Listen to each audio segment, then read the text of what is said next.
Comme d'habitude, il n'y a aucune surprise sur le cliffhanger d'hier. Ouais, il est potox, c'est Ontox, et bienvenue dans cette nouvelle vidéo consacrée à la critique de l'épisode 34 de la 8ème saison des Apprentis Aventuriers. Avant de commencer, n'hésitez pas à liker, partager, commenter la vidéo, ça aide énormément la chaîne. On n'a pas réussi à atteindre les 70 likes dans la vidéo d'hier, donc pareil, même objectif, j'ai envie de te dire. Objectif 70 likes, merci par avance à tous ceux qui le feront. Et si vous aimez mon contenu, n'hésitez pas à vous abonner et pourquoi pas à activer la cloche pour ne louper aucune de mes autres vidéos. Et j'ai été très content de cet épisode parce que, eh bien, il s'est passé des choses. Je me suis pas ennuyé, en tout cas pas trop, j'ai été quand même assez investi dans l'épisode et ça fait plaisir parce que des épisodes ainsi c'est extrêmement rare. Je m'attendais en fait à tout simplement m'ennuyer après la première partie, c'est-à-dire après le jeu, voilà, tout simplement m'ennuyer, mais finalement il s'est aussi passé quelques petits trucs, donc c'était quand même assez croustillant.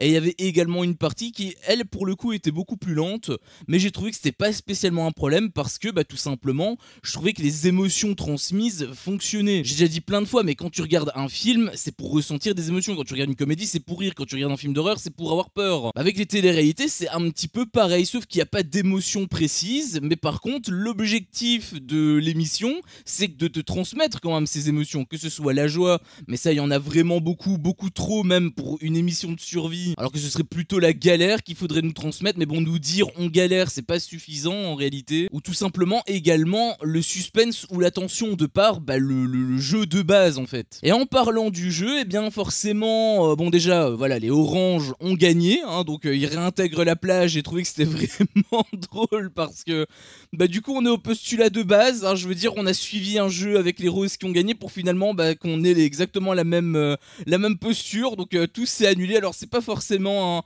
un problème parce que dans tous les cas le jeu avance, mais je veux dire c'est un petit peu ironique quand tu vois que les roses ils ont intégré l'aventure alors que franchement ils méritent, je veux dire ils surdominent la jungle, ils ont pas craqué, ils ont pas braqué l'épicerie je rappelle, et les pauvres ils ont pu bénéficier de la plage pendant quoi, peut-être 2 épisodes ou 3, je parle en termes d'épisodes pour nous, mais du coup voilà on a eu 2-3 épisodes grand max pour eux sur la plage, alors que le JP j'ai l'impression il y est depuis le début en fait, donc c'est aussi pour ça que je disais que c'était ultra injuste, les pauvres ils ont pas pu trop en profiter pour un jeu un petit peu surprise, sauf que le problème c'est que ils ont un schéma qui était prédéfini en fait, donc casser le schéma sans aucune raison, encore une fois je trouvais que c'était gratuit, mais bref on n'est pas là pour parler de ça. Là les oranges ont gagné, bon j'ai envie de te dire tant mieux pour eux, en même temps ils ont bien joué, ils ont eu quand même beaucoup de chance je rappelle, mais ils ont quand même bien joué, et force est de constater, je sais pas vraiment comment ils font parce que on dirait pas physiquement, mais en réalité ils sont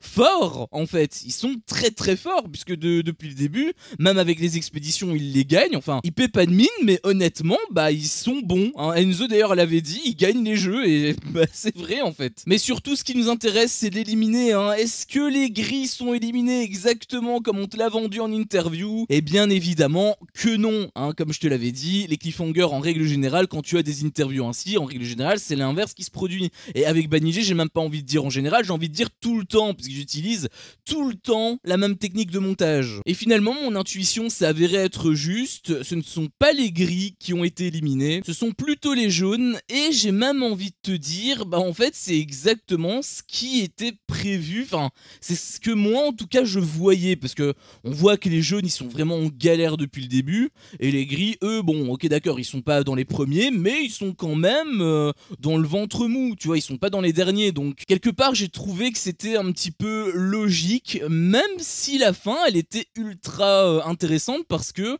on voyait que les 3 équipes avaient terminé en même temps et à un cheveu. En plus les jaunes ont perdu, ils ont été éliminés, mais ils ont pas été éliminés parce qu'ils galéraient, ils avaient 300 sacs de retard, 300 piquets là de retard, pas du tout. Au contraire ils avaient tous fini l'épreuve, sauf que le sac de Jonathan malheureusement il est tombé, et du coup il a été éliminé sur ça. Bon Joy aussi elle a été éliminée. Après je te le dis honnêtement, je suis un petit peu dégoûté pour lui parce qu'on le voyait, il y avait grave le seum et je peux totalement le comprendre, mais en même temps je trouvais que les autres méritaient pas trop d'être éliminés, dans le sens où les jaunes ont déjà été éliminés, même si ok c'est pas un retour comme avec les 50 où c'était vraiment juste la prod qui décide idée qui voulait rentrer juste pour te garder, mais artificiellement une tension qui n'existait pas. On n'est pas à ce stade-là du foutage de gueule, mais quand même, il a été éliminé. Ils ont été éliminés, parce que j'inclus Joy également. Ils ont été éliminés, et donc, voilà, pour moi, bah, ça me paraissait un petit peu évident. Je voulais pas quand même que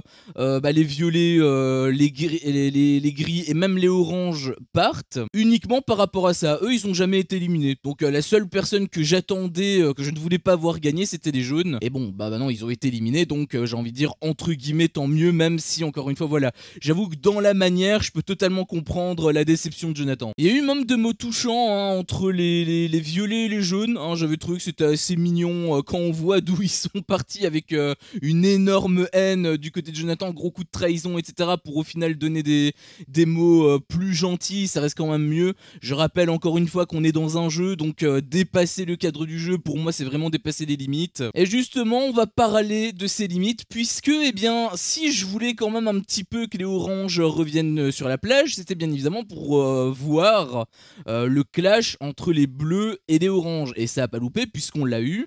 En tout cas, on l'a eu à moitié, on va dire, puisque bah, Rémi, forcément, lui, il est pas du tout content, il en a mis plein la gueule à JP. C'était assez popcorn, mais quand même, sur ce coup, je donne raison à JP parce que, bah, déjà, ça reste un jeu. Enfin, c'est exactement le reproche que j'avais avec Jonathan et avec Enzo par rapport à Val. Ça reste qu'un jeu, pour moi, ça dépassait, ça commençait à prendre des proportions énormes, alors que, bah, à la base, voilà, hein, c'est un petit jeu enfantin, entre guillemets, mais c'est pas censé être réel, c'est pas la vie n'est pas en jeu, hein, encore une fois. J'arrête pas de le répéter, il faut savoir discerner justement la réalité et la télé-réalité. Et j'ai l'impression que Rémi n'a pas trop pu faire cette distinction, puisqu'on en foutait même plein la gueule à JP. Autant, voilà, je souriais un petit peu, ça me faisait un petit peu rire, mais je trouvais qu'il était un peu dans l'abus malgré tout. Et donc voilà, je donne quand même raison à JP, d'autant plus que, en fait, bah, si on réfléchit un petit peu, c'est pas réellement Rémi qui devrait en fait s'énerver, puisque Rémi, il le sentait, il était quand même distant par rapport au orange. Bon, dans tous les cas, il y avait des petites frictions, etc. Donc c'est normal également qu'il s'en détache, hein, ça c'est totalement logique. Mais je veux dire, il le savait depuis le début, il le savait. Là, il réagit comme si c'était le plus gros coup de trahison du monde.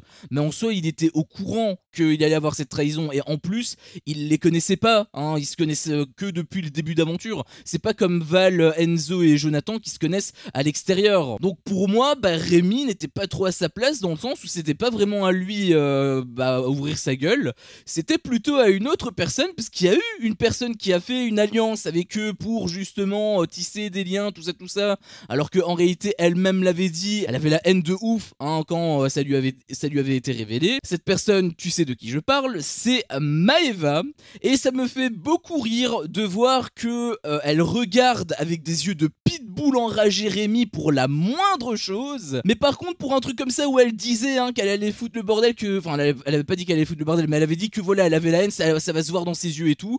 Bah je sais pas si toi tu as vu quelque chose, mais derrière ce grand sourire, bah j'ai juste vu un petit agneau tout chétif, et ça me fait beaucoup rire de voir comment Maeva elle en fout plein la gueule à Rémi de manière ultra gratuite par moment, et là qu'elle a l'occasion de montrer ce visage là mais pour une réelle raison, eh bien elle le montre pas hein. Là on sait plus c'était qui, c'était pas la Maeva détestable, là elle était toute gentille, toute mignonne, c'était clairement pas pareil qu'avec Rémi, et je trouve que le contraste, voilà, il est il était très drôle. J'ai eu quelque part la réponse à ma question. En fait, elle est comme ça uniquement avec Rémi et pas avec les autres. Donc, on va dire que moi j'ai ma réponse. Hein, on va dire ça.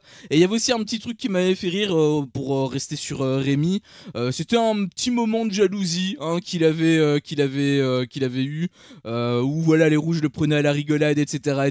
Et je trouvais que c'était drôle. Voilà, j'avais trouvé que c'était rigolo. Preuve que dans les apprentis aventuriers, on peut quand même transmettre des choses, mais en fait ça dépend des candidats. Forcément, si tu n'as que des candidats lisses qui veulent tout partager tout le temps et où c'est le monde des bisounours, bah à un moment donné on se fait chier, c'est totalement logique. Alors que quand tu as justement des clashs, quand tu as des tensions, quand tu as des liens, bah c'est un petit peu même ça qui fait la force des téléréalités en fait. Et automatiquement ça marche beaucoup mieux. Un autre exemple tout con, on avait un petit peu, c'était même sur la fin, où on voyait que Pearl elle avait un coup de mou, et on voyait également que Val lui remontait le moral, etc. On pourrait pourrait se dire voilà, ça fait chier parce qu'il n'y a pas de jeu, etc. Mais moi pour le coup je m'en foutais un petit peu de ça quand j'ai vu, bon déjà on vient de sortir d'un jeu donc forcément on va dire que je suis rassasié par rapport au jeu, mais surtout par rapport à cette séquence là je la trouvais quand même touchante parce que, eh bien tout simplement on ressentait un petit peu la détresse de Pearl. En gros ce que Pearl elle disait c'était que tout simplement elle se démotivait parce que elle voyait que en fait le niveau des adversaires notamment sur la plage était ultra élevé. Les roses c'est eux qui dominent la jungle et ils sont quand même dégagés par rapport à la plage, donc c'est pour te montrer un petit peu le niveau que les plagistes ont. Et en gros c'est ça qu'elle mettait sur la table et c'est pour ça qu'elle avait un coup de mou, parce qu'elle se disait qu'en réalité ils vont jamais réussir à les battre puisqu'ils dominent absolument tout, donc quelque part c'est très compliqué. Et j'avais trouvé que c'était intéressant parce que c'est vrai que de l'autre côté, de leur point de vue même, et même du nôtre, enfin du mien, on dirait vraiment que les plagistes mais ce sont les plus forts, avec les roses également, et que les autres c'est un petit peu les moutons noirs, tu vois, c'est un petit peu pas les plantes vertes, mais ils sont là mais on leur donne pas trop de chance de gagner, tu vois, puisque depuis le début ils font que perdre.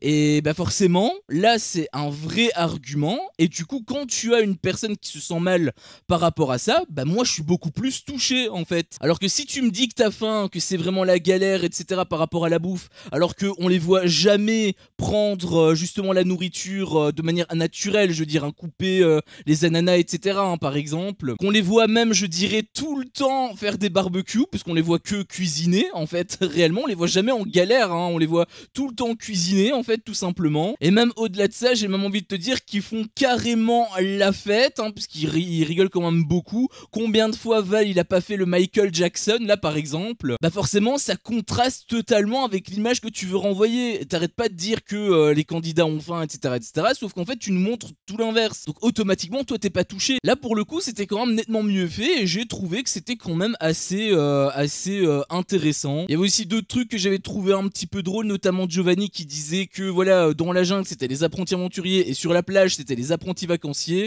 L'image extérieure nous fait plutôt penser aux apprentis vacanciers tout court, que ce soit sur la plage ou dans la jungle, c'est un petit peu la même, il y a juste un hamac de plus quoi. Et les cabanes sont un peu plus grandes. Il y avait aussi un truc qui m'avait beaucoup fait rire avec Kevin qui disait en interview que en gros voilà, les roses se voilaient la face parce que les rouges c'est des méchants, attention c'est le mal, parce qu'ils refusent donc de partager. Sauf que en fait je sais pas s'il l'a compris en visionnant les épisodes, mais en fait c'est pas que les rouges sont foncièrement mauvais par rapport aux autres candidats sur la plage, c'est pas qu'il a pas envie de partager du tout, c'est pas qu'il fait la grosse pince avec tout le monde, non, c'est juste qu'il a pas envie de partager avec les gris en fait, c'est juste ça. Il avait pas envie de partager avec un seul binôme, peut-être deux, avec Val, enfin avec les violets, mais du coup avec Val ce qu'il a fait, on n'a pas vraiment trop eu le fin mot non plus de cette histoire, parce qu'autant Jonathan voilà on a eu la réconciliation, mais avec Enzo ça s'est fait de manière plus bizarre, puisqu'il a eu une réconciliation globale avec tout le monde, mais avec avec Val j'ai l'impression que ça s'est pas spécialement plus apaisé que ça en fait. Et également pour finir la vidéo, il y avait aussi Maeva qui a laissé les rouges dormir tout seul,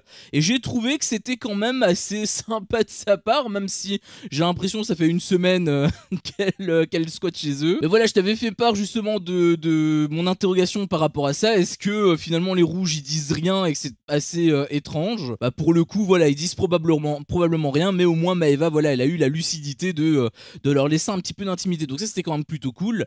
Après le seul truc que j'ai trouvé complètement what the fuck, c'était le fait qu'elle avait demandé à Rémi si elle pouvait dormir donc dans la cabane, et donc un petit peu dégager Rémi, et donc Rémi il a accepté, c'est ça le pire, c'est qu'il a accepté de dormir dehors. Et encore une fois je trouve que c'est tellement de l'abus. Ok d'accord ils sont ex, mais si elle peut dormir avec Enzo et Colette, elle peut aussi dormir avec Rémi, enfin ils ne dorment pas dans le même lit, ok d'accord ils dorment dans la même cabane, mais ça il fallait peut-être y réfléchir avant, parce que tu savais très bien qui t'allait avoir avec toi si tu fais les apprentis aventuriers. C'est le même schéma qu'ils reproduisent tous les ans, donc tu sais très bien que tu vas être avec ton ex, ou alors il fallait demander d'être tout simplement avec ton mec. Mais je trouve que c'est quand même vraiment de l'abus de la part de Maeva, même si elle l'a pas dit de manière méchante, elle a juste demandé et Rémi l'a accepté, donc j'ai envie de dire tant mieux, ils font ce qu'ils veulent. Mais je trouve quand quand même que c'est un petit peu too much quoi. Enfin bref, c'était mon avis sur cet épisode. Si mon contenu te plaît, fais-le moi savoir en me laissant un énorme pouce bleu. À chaque fois que je vois ça, je vois que mon contenu plaît et donc moi ça me motive à continuer. Si t'es pas encore un peu tox, qu'est-ce que tu attends pour me défoncer ce gros bouton rouge? N'hésite pas à activer la cloche pour ne rien louper et je te dis à la prochaine pour une prochaine vidéo. Ciao.